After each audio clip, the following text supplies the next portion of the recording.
Ba'da a'udzubillahi minasyaitonir rajim. Ya ayyuhalladzina amanu kutiba alaikumus shiyam kama kutiba alal ladzina min qablikum la'allakum tattaqun.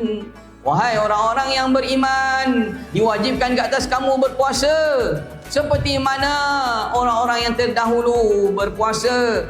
La'allakum, mudah-mudahan ataupun semoga, tattaqun, artinya kamu tergolong dalam golongan orang-orang yang bertakwa.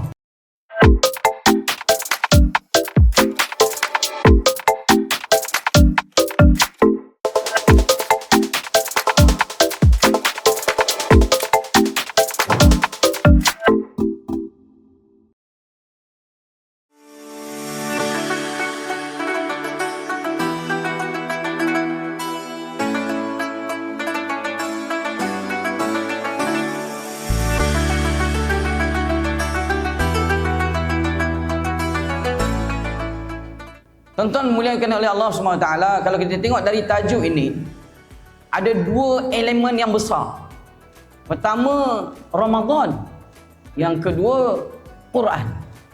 Sebenarnya kalau Ramadan saja pun sudah cukup untuk menjadi teras integriti kepada seluruh penjawat awam.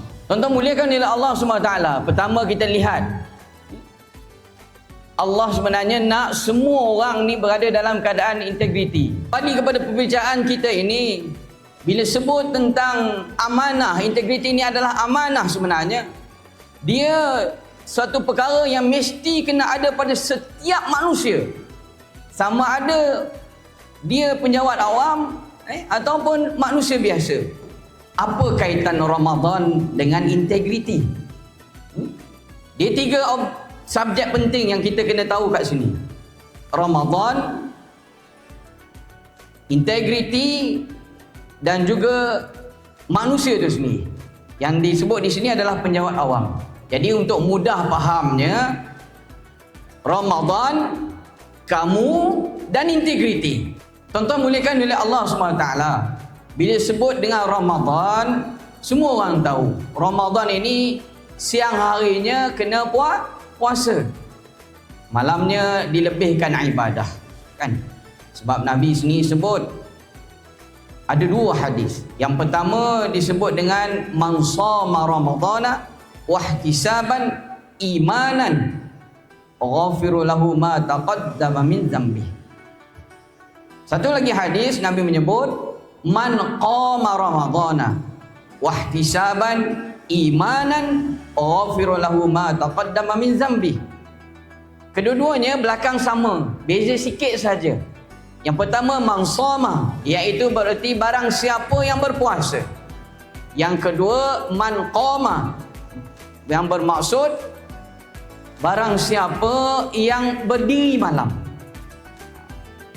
Tetapi belakangnya sama. Imanan, dengan penuh keimanan, wahtisaban, yakni pengharapan kepada Allah SWT, ghafiru lahu ma taqaddama min zambi, Allah akan ampunkan baginya seluruh dosa-dosanya yang telah lalu.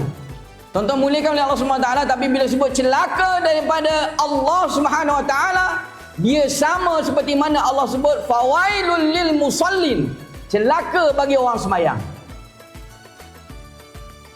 Orang semayang kena celaka, orang puasa pun kena celaka.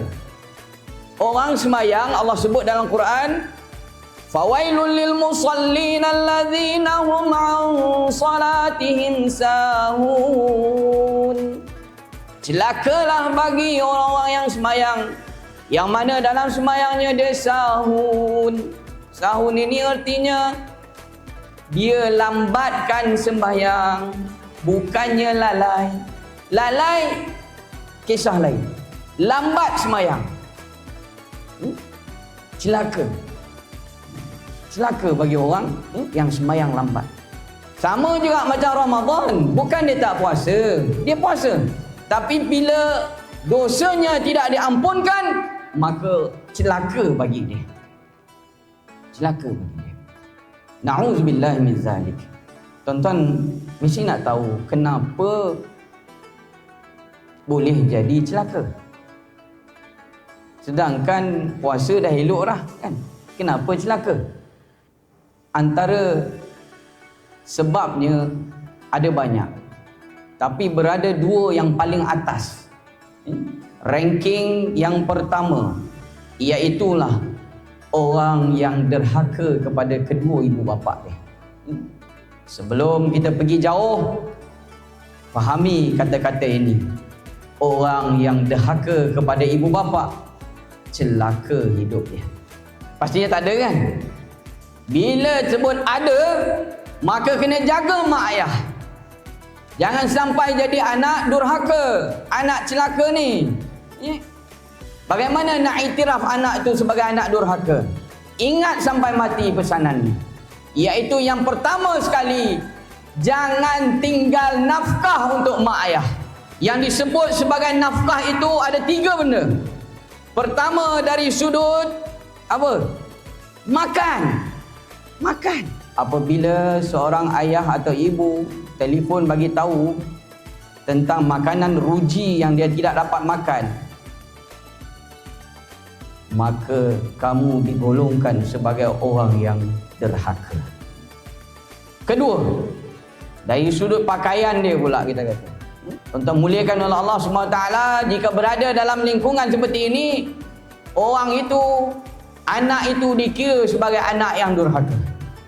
Kerana pakaian merupakan salah satu daripada nafkah yang mesti kena bagi. Yang ketiganya adalah tempat tinggal. Iaitulah apabila tempat tinggal itu bapa kita mengadu. Dia malam tadi hujan lebat. Dia dengan mak kau, dia kata aku dengan mak kau malam tadi berelak tepi pintu tu lah, tidur sambil duduk. Ini sudah menunjukkan bahawa anak itu seorang anak yang durhaka. Maka dia digolongkan sebagai orang-orang yang celaka disebutkan tadi. Satu. Yang keduanya, orang yang apabila Ramadan itu telah berlalu namun dosanya tidak ada ampunkan, orang itu celaka. Antara sifatnya adalah memutuskan silaturahim. Tak kira siapa, kalau ada mengamalkan amalan seperti ini, akhlak seperti ini yang buruk, maka dialah orang yang celaka, yang akan rugi di hari akhirat. Kalau kita tengok Ramadan ni tuan-tuan boleh SWT, apa nak kaitkan dengan integriti? Iaitulah integriti ni maksud yang paling awal dulu. Sebenarnya dia datang daripada perkataan Arab yang kita guna dalam bahasa Melayu. Apa dia? Amanah. Amanah. Dia merupakan satu sifat Nabi SAW. Ada 4 sifat Nabi yang utama. Salah satunya adalah amanah. Hari ini orang sebut integriti. Jadi tuan-tuan muliakan oleh Allah SWT, dahlah Ramadan itu sudah mengajar kita tentang integriti. Hadir pula Quran satu lagi untuk membetulkan jiwa kita, untuk membetulkan i'tiqad kita supaya jangan sesekali kita ini pecah amanah. Tuan-tuan, hidup kita takkan pernah cukup. Jangan cari kepuasan. Ingat ni, jangan cari kepuasan. Apa yang kita nak cari? Carilah keberkatan. Carilah keberkatan. Kerana hidup di dunia ini sebentar sahaja. Akhirat itu adalah selama-lamanya. Maka tuan-tuan muliakan oleh Allah Subhanahu Wa Taala. Ungkapan tadi, cari apa? Cari pasal. Bukan cari pasal, cari apa? Cari keberkatan. Bukan cari kepuasan.